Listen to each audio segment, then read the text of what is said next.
हाँ, good morning बच्चों। तो हम बात कर रहे थे अपनी कि जो संकरित कक्षक होते हैं और असंकरित कक्षक होते हैं, यदि उन दोनों में ही अतिव्यापन हो तो कैसे होगा। देखो इधर, संकरित कक्षक, संकरित कक्षक एवं असंकरित असंकरित कक्षकों के मध्य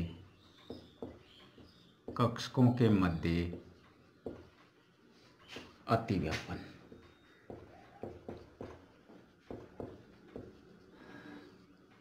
ठीक है, असंकरित कक्षकों के मध्य अतिव्यापन अपन पढ़ चुके थे।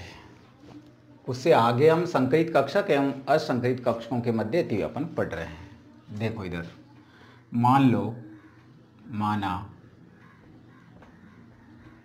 माना एसपी संकरित कक्षक है मेरे पास। एसपी संकरित कक्षक कैसा है? ऐसा है। चलो, कैसा है? ऐसा है। और ये किसके साथ अतिव्यापन कर रहा है? एस कक्षक के साथ अतिव्यापन कर रहा है। एस कक्षक के साथ अतिव्यापन कर रहा है।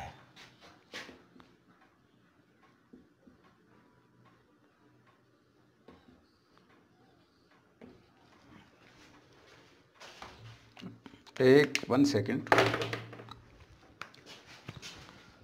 अतिव्यापन कर रहा है।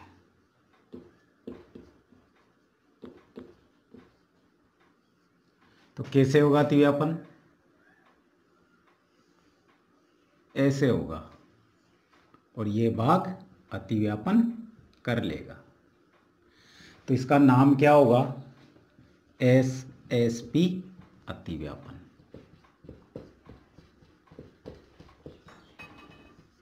ऐसे ही यहां देखो, ये एसपी तब माना sp2 संकरित कक्षक है। sp2 संकरित कक्षक।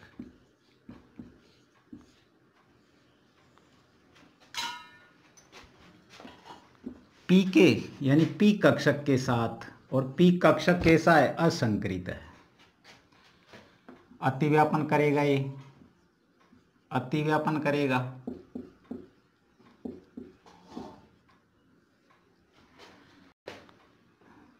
तो कैसे होगा अतिव्यापन?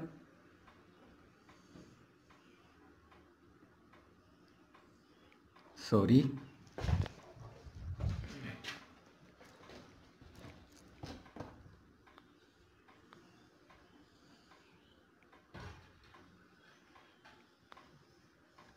ऐसे ये भाग क्या करेगा? ओवरलैप करेगा, और नाम क्या हो जाएगा?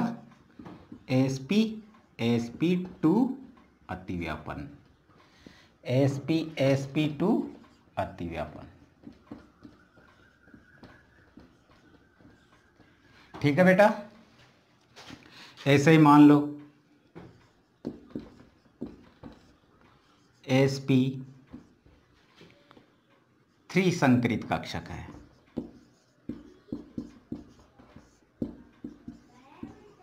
ये ध्यान रखना है, कोई भी संकरित कक्षक होता है उसका आकार ऐसा हो जाता है सेम। आकार में जरूर इफेक्ट होता है।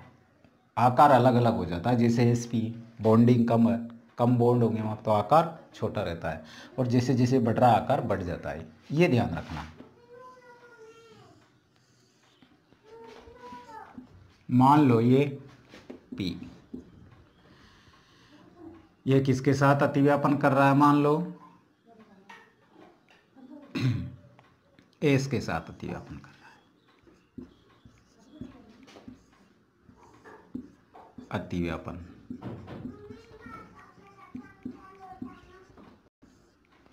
क्या बनेगा बेटा? ये और ये एस कक्षक। क्या नाम होगा इसका? sp3 अतिव्यापन। sp3 अतिव्यापन। तो हमने देखा कि यदि एक संकरित कक्षक हो और दूसरा असंकरित कक्षक हो और उनके मध्य अतिव्यापन हो तो कैसे होता है, ओवरलैपिंग कैसे होती है, वो हमने यहाँ पे समझा। इससे आगे अपन बात करते हैं, माना कि यदि दोनों ही कक्षक संकरित हो और उनके मध्य अतिव्यापन हो तो वो कैसे होता होगा। आओ देखते हैं। उतारो इसे। देखो बेटा इधर,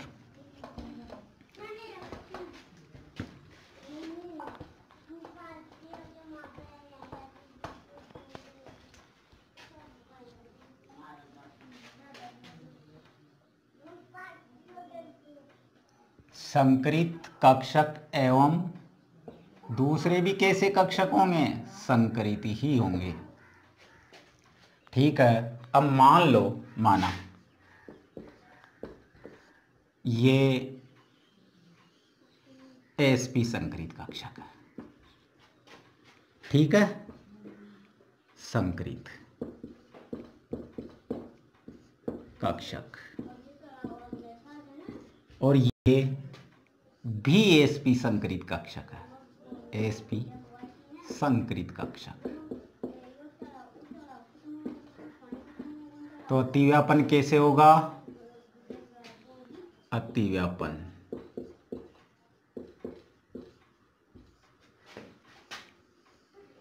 ये बड़ी पाली दोनों की, ये और ये भाग क्या करेगा? क्योंकि इलेक्ट्रॉन बड़ी पाली में पाए जाने की संभावना ज़्यादा है, क्योंकि आयतन ज़्यादा घेर रही है, एरिया ज़्यादा घेर रही है, तो जगह वहीं ज़्यादा संभावना होगी इलेक्ट्रॉन मिलने की। तो ये भाग अतिव्यापन करेगा और नाम क्या होगा? sp अतिव्यापन। sp अतिव्यापन। और देख लेते हैं, माना ये कोई sp2 अतिव्यापन है, sp2 संकरित कक्षक है, sp2 संकरित कक्षक है। और ये किसके साथ अतिव्यापन कर रहा है? मान लो sp2 से ही अतिव्यापन कर रहा है, ये भी sp2 है, संकरित कक्षक है। कैसे करेगा? नाम क्या होगा? sp2 अतिव्यापन। आगे देखो, माना ये sp3 संकरित कक्षक है,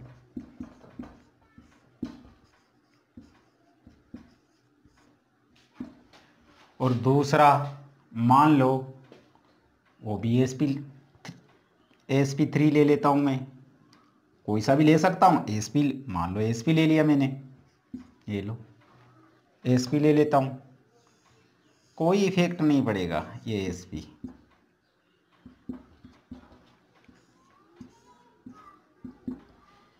कैसे होगा? इसकी आकृति तुम बनाओ, ये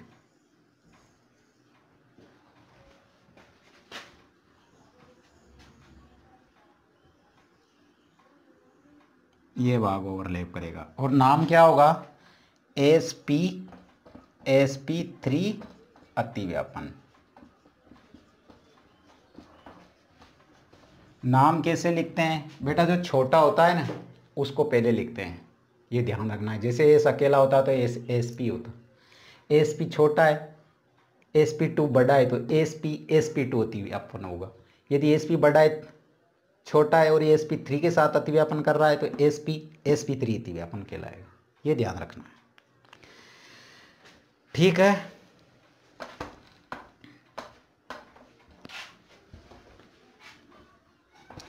यह हमारा जो इससे पहले वाला वीडियो था उसमें अधूरा रह गया था थोड़ा सा, उसको हमने पूरा किया। इस छोटे से पार्ट में कुछ टेक्निकल समस्या की वजह से अपन ये अभी कंटिन्यूटी बन नहीं पा रही है, तो उसका बन जाएगी 1-2 दिन में। आगे देखो, अब बात आती है कि डिपेंडिंग फैक्टर होते गए ओवरलैप के लिए, यानी अतिव्यापन को प्रभावित कौन से कारक करते हैं, ये बात अपन अगली क्लास में करेंगे। ठीक है, ओके, धन्यवाद।